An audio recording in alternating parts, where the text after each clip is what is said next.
Thank you for watching this behind the scenes tour at the Select Aquatics fish room.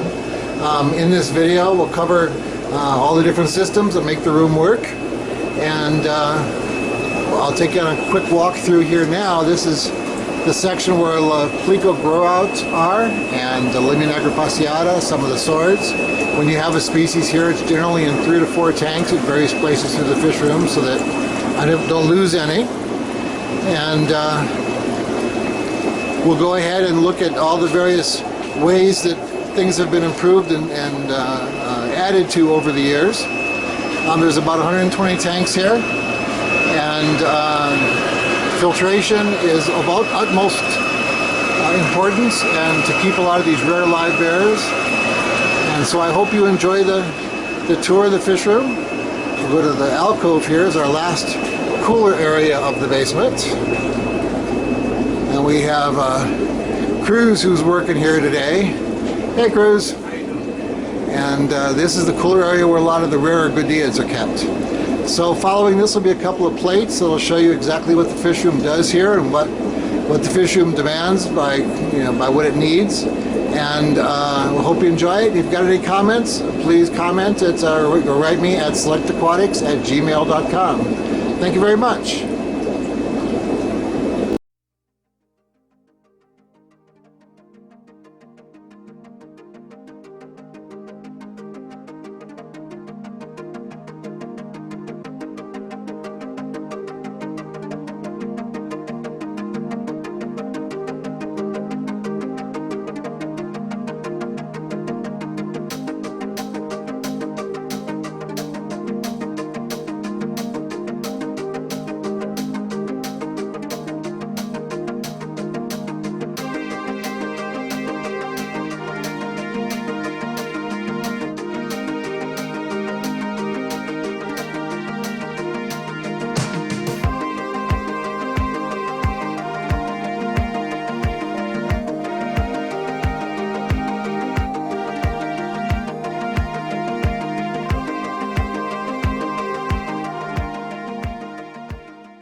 There are 2 different types of wooden racks here, one that is far superior to the other.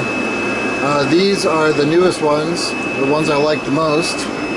And you can see you have a double leg all the way through. Everything is double supported. These are by far the sturdiest. And these are the racks that I describe and whose blueprints and such are posted in the fish keeping tips at the website.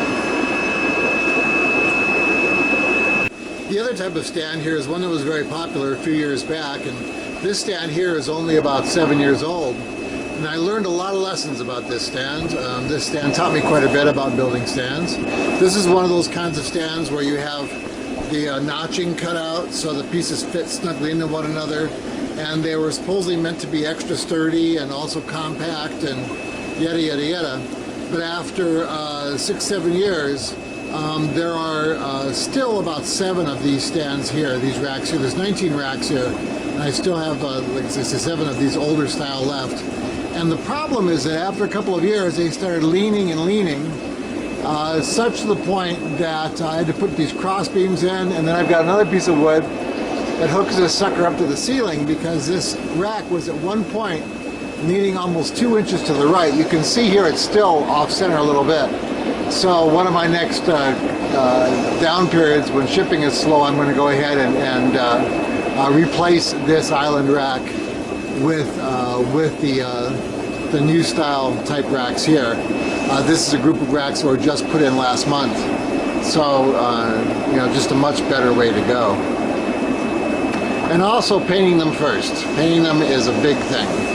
There was a lot of talk about, oh yeah, you don't want to paint them, but you can see how the mold and the moisture and such gets to the wood, and painting becomes pretty much a necessity. These racks here were done last summer, and what I did was bought all the wood, cut it into pieces, laid newspaper all over the floor down here, painted all the pieces, built the racks.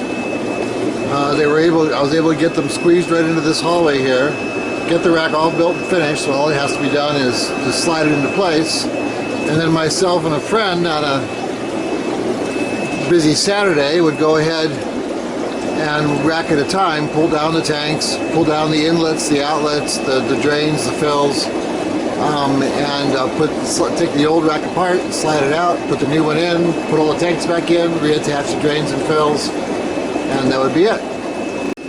The entire fish room's water change system is based on what I've heard referred to as an external loop water leveling system.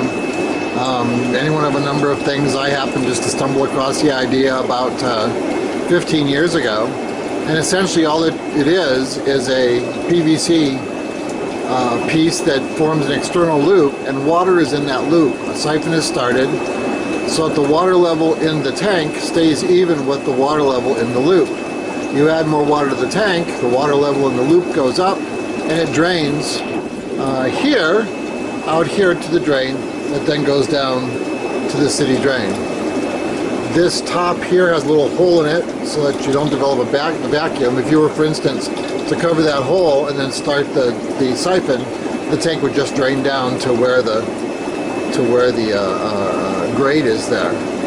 So there's one of these on every tank in the room, and they're all 3/4 inch. And then every tank in the room also has a fill line, which has a knob on it, goes up into each tank, and those are 1/2 inch lines. So essentially, the entire room then funnels back toward a sink we'll look at in a moment, so that as the tanks are filled, they drain automatically. When you put the external loop systems on each tank and then run a drain line in each tank, when the tanks are a little bit larger, they look like this. So it can get a little busy looking in the backs behind the tanks, but in here you can see how it's pretty clear how it's all set up. Then of course over the top is an airline, a 2-inch airline that runs airline tubing down in each of the tanks. The room is divided up into 6 zones. And the zones drain back in their own lines, their own PVC lines back toward the drain. This particular section ends at this end of racks here, so there's only one line at the very bottom there, a 1-inch line draining back to the sink. None of the top tanks drain into the bottom tanks. Or is there any mixing of water? And the reason for that is that the top tanks always drain directly down to the bottom, to either a main line or to the very bottom drain line. And I'll show you here in a second how you keep those from developing a siphon or from backing up on you. So for example, on this rack of PVC we were just talking about, here is the top tank on this end rack right here, and its drain line drains down to here, which then goes back to a main drain line for this. Let's see if I can do this. Down to here, and that goes all the way down to the floor, so that it never goes into any of the top tanks. For any water in the middle tanks, if any of the middle tanks were to get water from the top tanks, the water would have to back up down there, and I deliberately use a 1-inch line so that won't ever happen, and then it would have to build back up to where it could go back in through the siphon lines on the medium tank and on the middle tanks if there was going to be that. So then it goes straight on out and heads back there toward the sink, toward the city sewer system. So there's no cross draining between tanks. Now, when things get interesting, and I mean, you can certainly do it this way. It probably wasn't the simplest way I could have ever done it, but things start getting a little bit more involved when the tanks are smaller and they're close to one another, and you have a drain and a fill line for each. Particularly if they are also then on separate zones. So you can see here I have a number of different zone lines down below, and each one of these tanks on the top and the middle and racks here, of course, have a fill and a drain line. Now, to keep there from being any problem with siphonings developed or suctions developed anywhere, I will have a line that goes from the drain. There we go, down there. Comes up and is left open up here, so that air is constantly going into the drain system as well, so that there's less chance for there being any backup. And I try to put one of those in on at least each section of these racks, and that way I'm guaranteed that there won't be any cross watering between tanks. But surprisingly, it's pretty consistent. I only have one that will stop its siphon, gosh, maybe once a month for 120 tanks here. And it's easy enough to fix when it happens. And then this goes back to the back wall.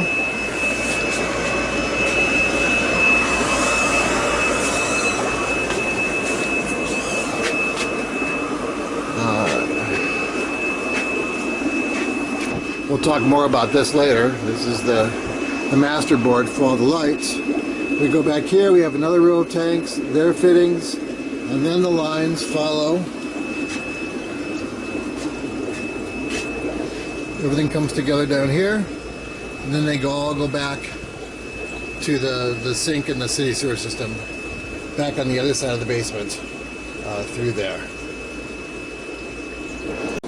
And everything is controlled from two controllers. There's the big one below, the little one above. The little one above is 4 zones, the one below is 6 zones. And the one below does the main fish room, the one above does the little alcove that is currently behind me. They go to these servos that then go to each zone.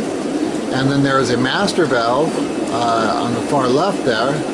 And its job is to open and close when the cycle starts and ends.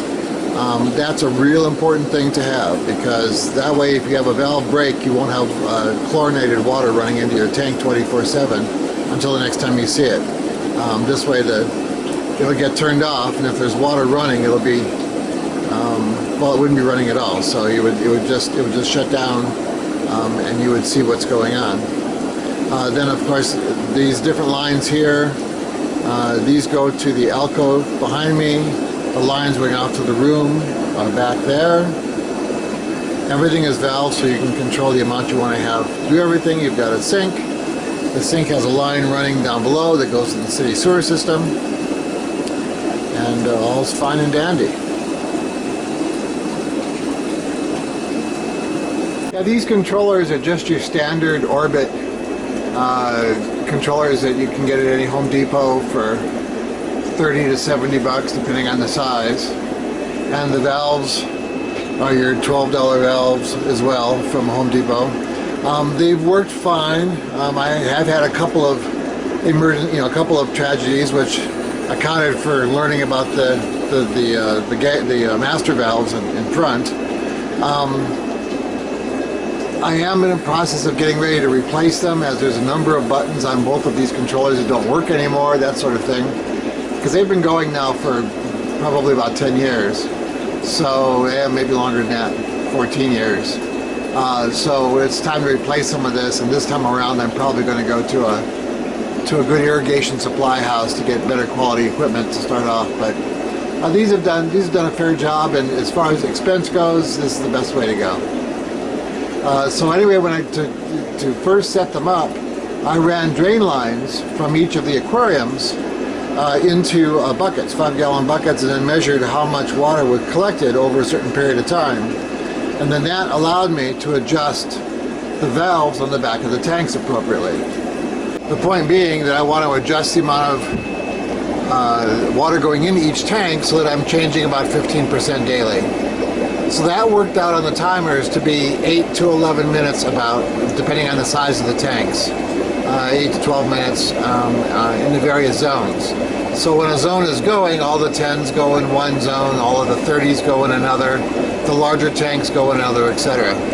So that the water change is fairly equivalent across the same size tanks, across all tanks, so they're all changing about 15% daily. The thing is that even with a room like this where you have lots of tanks available to you, These are the sea lateralis reds, and I just fed them some Daphnia, so they're up front here at the moment.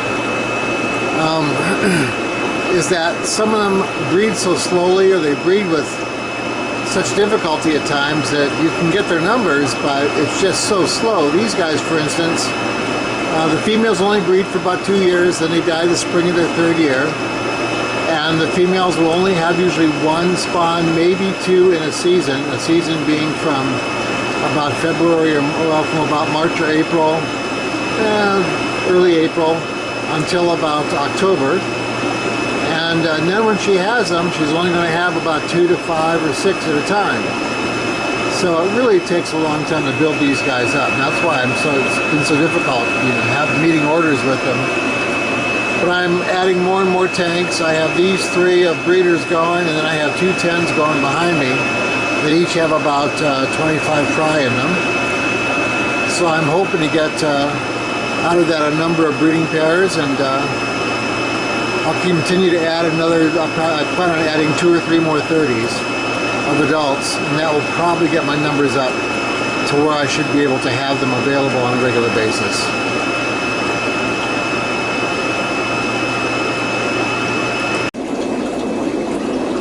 The electrical system here used to be like this. This is the last part of the room that's still done this way, with power strips and extension cords. I try to keep everything going directly into the power strip as much as possible, and not ever use an extension cord. But of course, as you know, if you've ever had a fish room, that's kind of unavoidable. So with this small back alcove area, I can still do everything this way, where the cording and everything is right in front, and there's not issues of water being splashed on it or anything like that. So I left this part of the room this way, but the rest of the room has been done quite differently. 3 years ago, we redid the electrical system here, put a sub panel outside, added 14 more electrical lines, increased by 135 outlets. We put in 135 new outlets, and then we divided everything, the usage up of each rack and section of tanks, into 9 groups. And then each group has a section of plugs built above it, like this. So there's 9 of these sections throughout the room, so that all the electricals now are above the floor. We took out, my goodness, a good 20-25 power strips, about 40 electrical cords, and so now everything is run much more cleanly, and I think far more professionally. Each of these groups is placed at various points in the fish room. The white fronted plugs are those that are on a timer. The red fronted plug are those that are on 24/7. And then each one of these 9 groups then goes back to another section of the room where their timing and power allocation is all controlled.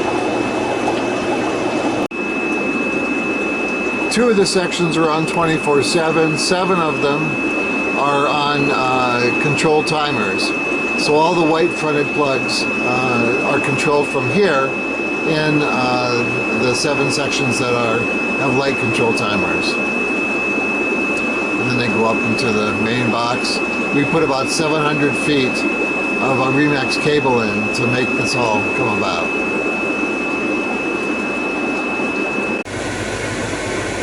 Behind the left rack, as you come down the stairs, is this. I installed this about 4 years ago, and it's a 10-inch can fan, and this is a basement, and so the can fan's hooked up to the outlet normally used for the washer and dryer, and blows air out of the basement. We found, my first fear was that the first winter with this thing going, that the basement would freeze up and become really cold, but it turns out that there's enough warmth in the rest of the house that hasn't happened. And where my humidity in the some times of the year was up in the 80s, this brings it down to the 30s to 40s in the wintertime, and usually around the 50s to 60s in the summertime.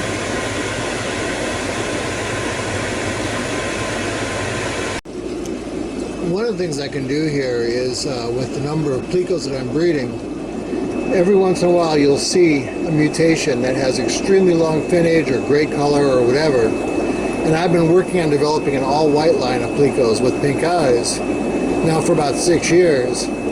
So this tank is the one where I pull some of those albino mutations and things out, and then these will be the base of future fish and future generations. And also the few in here that are pure white that I'm working with and working on getting settled and getting fry from are also in this tank. But the white plecos have a number of issues going on, and it will be at least probably 3 or 4 years before I actually ever get a fertile spawn from them. So they're just going to take a bit more work. This is the much beloved box filter changing cart, and it rolls around throughout the room, and on top of it is this tray with about 20 box filters in it. So when it comes time to change box filters, we just swap them out. We keep this full of clean filters. The dirty ones are put in here, the clean ones are put back in, and that's how we try to do the box filters here as quickly as possible. As I mentioned before, as a rule, everything is done once a month. Some of the box filters need to be changed more frequently. Some of the ones on the pleco tanks, for instance, it seems like about every 10 days they get changed. But as a rule, the filters can go for about 30 days, and then they get changed. The filter floss is bought here in 25-pound compressed blocks. There's a block on the bottom, and this is a bag from the last block. When that box is opened, it flies open, and that bag actually ends up being about 7-8 feet long. And two of those boxes last me about 9 months here at Select Aquatics. You can get them, actually, I buy it from Fairfield. So it's the same distributor. It's a polyfill polyester floss that you get at Hobby Lobby or Joann's or anywhere else. But yeah, you can call Fairfield and set up an account if you like, and they sell it in 5 and 10 pound blocks as well. You'll notice that throughout this fish room I have a lot of these hot Magnum 250 filters, and they have unfortunately a very well-deserved reputation for being for leaking and for being somewhat unreliable. And yeah, they are, but there are ways to fix it. When these guys leak, in other words, air gets into them while they're running and the water drains out of it and then it can no longer work, it's often because of two things. The first and most common is that these things will leak right here at this spot. So what you do is you take out the downspout that the filter comes with, and what's in there now is CPVC. It's like a light brown colored PVC. It's a slightly different size than regular PVC, 3/4 inch, and it fits really tight and really snugly into the 250 inlets and outlet ends. And then you put a 90-degree on it and then down into the tank, and that takes care of any leaking that might happen at that spot, and that often fixes the pump. But there's a second place they leak also. Okay, the other place where they leak is around this O-ring inside the cap. So you can just lift out this O-ring, like this. And then what I do is I have, this is the stuff that I use. It's a synthetic grease, it's non-toxic. I get it at any hardware store. Should certainly be able to order it from any hardware store. But the advantage of this stuff is it's waterproof and it's non-toxic. And then I just squirt it on down in there nice and thick, lay the O-ring in, then put the filter back together, and that'll take care of the other leaking you might have around the cap.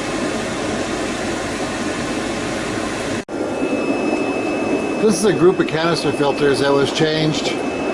This is the daily change actually, so all these canister filters are only a day old. And you can see they wouldn't need to go much longer before they start to clog up. So when you're using these filters, you kind of really have to keep on top of them to make sure that they stay clean and at their maximum filtration, otherwise your water quality goes down. When you come back here to the alcove area in front of the sink over there, you have these 3 Home Depot buckets on the ground, and what they are the canister filters sitting in Clorox, so a 3-to-1 mix of Clorox. So this is these are a Clorox bath here, I can fit 10 at a time in each one of those. And then this is clear water, so that they'll be rinsed out. So what happens is they're all rinsed, they're brought over here, they're put up into these racks and set up, and then they're put out into the room, throughout the room. And so there's one set that's drying for a day. They're the ones that get used to change onto the filters. And then there's a set that's sitting in the filters, and then there's a set that's sitting in the tubs. So that way, any filter that goes into any canister cartridge that goes into a filter is going to have sat out in the open air for at least 24 hours before it goes into the filter. I've actually lost killed a number of fish from putting cartridges into a filter that had just the slightest hint of Clorox still left in them. And of course they're rinsed thoroughly and such, but even at that, it's nice to have them sitting for a day to air out before you put them back into the tanks.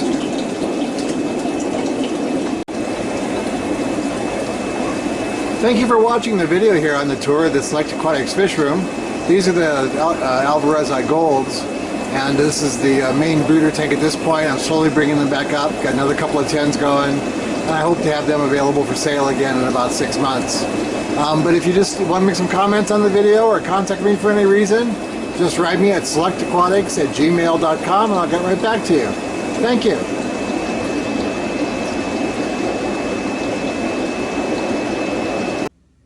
Greg Sage here from Select Aquatics. Thank you for watching this video. I hope you enjoyed the fish room tour.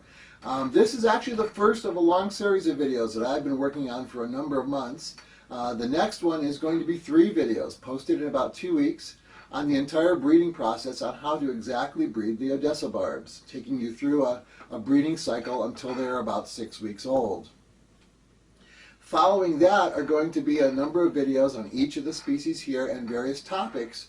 And the second half of each show will be my sitting here and answering emails, some of the more interesting and some of the more crazy emails I've gotten over the past 7 years. I hope you enjoy that. I have a number of interesting stories to share with you. And whenever possible, I'll be answering these emails with videos from down in the fish room as to how the problems are solved here or how things are done here. So anyway, I hope you enjoy this. Please subscribe to the Select Aquatics channel and you'll get notified when these are posted. I look forward to talking to you more in the future. Thank you very much.